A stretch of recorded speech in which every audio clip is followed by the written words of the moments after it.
And we want to talk about some of the games, Eric. You're a game designer, and we want to talk about some of the games that you've designed. Sure. Eric, which one do you want to talk about first? Ooh, let's talk about Nerd Words first. Oh, I love it. Nerd Words, the science version. We got to make sure we have that in there. Nerd Words Science. Where did this game come from?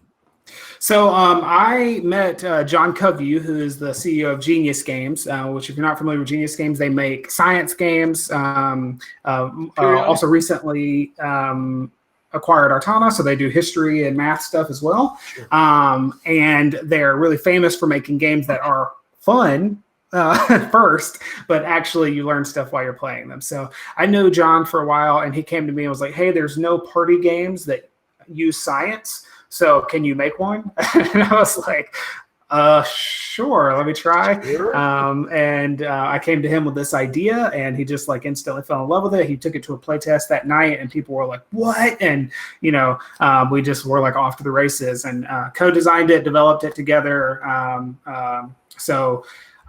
It's essentially the way it works is it's a team guessing game. One person knows a secret word. They're all real life science terms. The definitions are on there, but they're mostly things you would have learned in middle school or high school. And you have to give clues.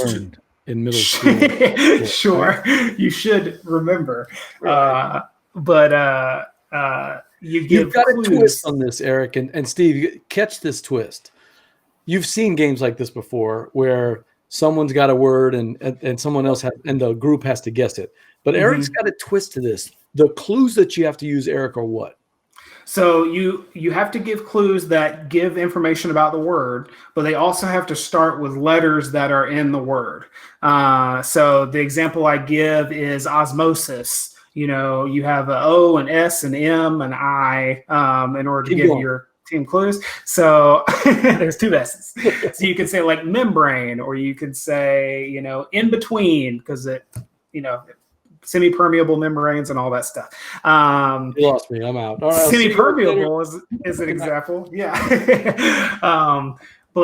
So a volcano is another good example I give. You could say ash or cone or outside or lava. And so the more words you're giving, the more information they have, but also the more letters they have. So it gives you that crossword puzzle clue kind of too. If you played a crossword puzzle and you're like, oh, I know it has an L and a T and an S in it. So that is a really cool twist. You're not only reinforcing the words, which most designers would do and then stop there, but you made a way of, I'm also going to give the group fun in thinking about the clues themselves. Why is Eric using, Vulcan? Why is Eric using lava? He's using those words for a reason. Are you limited to using those words? You have to use words that start with it, or is that encouraged? Yeah. Okay. So you have to use words that start with the letters in the clue word, and then that have to have something to do with it. So you couldn't say llama for volcano or anything like that. It has to be some.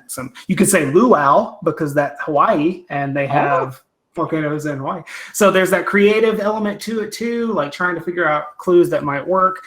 There's 3 terms on every card, and usually there's like a couple of easy ones and like a medium one or a more esoteric one. So Tantrum House did a playthrough with their kids, and their kids did just fine with it, and so did the adults. And there's like expansions for this one with like microbiology and like medical science and all kinds of stuff. And eventually we'd like to do other versions, history and pop culture and all kinds of other stuff. But this is the first one, Nerd Word Science. 2 to 12 players, 10 and up is what it says on BGG. That's pretty accurate.